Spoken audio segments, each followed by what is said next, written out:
भगवान गौतम बुद्ध की ये अमृतवाणी पूरा सुने। क्यों ज़रूरी है मन को नियंत्रित करना? गौतम बुद्ध से जाने मन को जानने के 6 चरण। मन को नियंत्रित करना ज़रूरी होता है क्योंकि अशांत मन हजारों सवालों का घर होता है। गौतम बुद्ध की इस कहानी से जानिए मन को शांत करने और जानने का तरीका।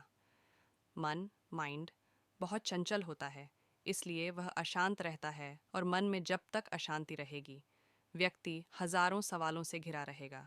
व्यक्ति को जब तक मन में चल रही सवालों के जवाब नहीं मिलेंगे उसका मन अशांत ही रहेगा। लेकिन मुख्य प्रश्न यह है कि मन को नियंत्रित कैसे किया जाए और मन को कैसे समझा जाए। गौतम बुद्ध की इस कहानी में उन्होंने मन को जानने के लिए 6 चरणों के बारे में बताया गया है। शुरुआती 5 चरणों को जाने बिना आप मन को नहीं समझ सकते हैं। जानते हैं इस कहानी के बारे में। मन को जानने से जुड़ी गौतम बुद्ध की कहानी। एक बार एक व्यक्ति गौतम बुद्ध के पास गया और पूछा कि मन को नियंत्रित करने का पहला चरण क्या है। बुद्ध कहते हैं, अपने मन को समझने का पहला चरण है इसके द्वारा दिए गए लालच की व्यर्थता को देखना। क्योंकि जब मन अनशांत होता है तो कई तरह के लालच देता है। जिसने मन द्वारा दिए इन लालचों को पहचान लिया उसने मन को समझ लिया।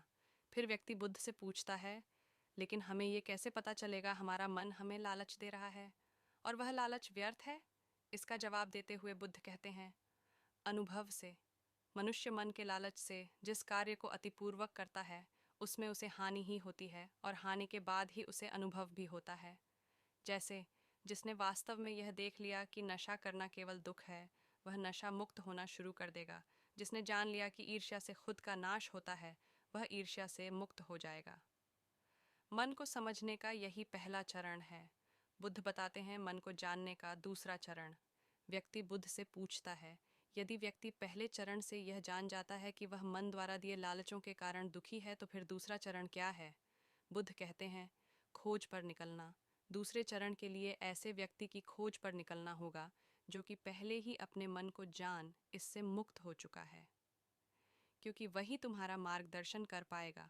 बुद्ध बताते हैं मन को जानने का तीसरा। व्यक्ति कहता है, लेकिन ऐसे व्यक्ति की पहचान कैसे होगी? बुद्ध कहते हैं, यही तीसरा चरण है। सुनना ही अपने मन को समझने का तीसरा चरण है। व्यक्ति कहता है, क्या इसे देखकर पता नहीं किया जा सकता? बुद्ध कहते हैं, देखने में कोई व्यक्ति बहुत शांत और अच्छा लग सकता है, लेकिन उसके मन के भीतर क्या है ये उसके शब्दों से ही पता चलता है।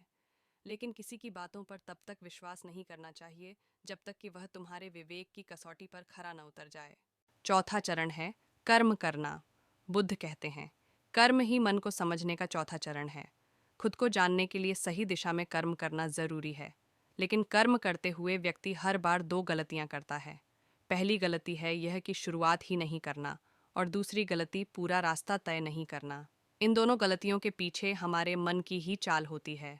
व्यक्ति अपने कर्म को पूरा इसलिए नहीं कर पाता क्योंकि वह सोचता है कि मैं कल से शुरुआत करूंगा तो कोई यह सोचता है कि मैं असफल हो जाऊंगा। इन गलतियों का मुख्य कारण है जागरूकता की कमी। इसके बिना मन व्यक्ति को उसके सही दिशा में चलने नहीं देता। मन को जानने का पांचवा नियम है जागरूकता। बुद्ध कहते हैं, मन को जानने और समझने का पांचवा चरण है जागरूकता। इसीलिए हर कार्य को जागरूकता के साथ करो। बिना जागरूकता के साथ किया गया कार्य या फिर जिया गया क्षण मृत्यु के समान है।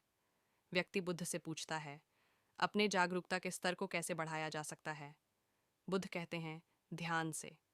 ध्यान ही मन को जानने, समझने और नियंत्रित करने का अंतिम चरण है।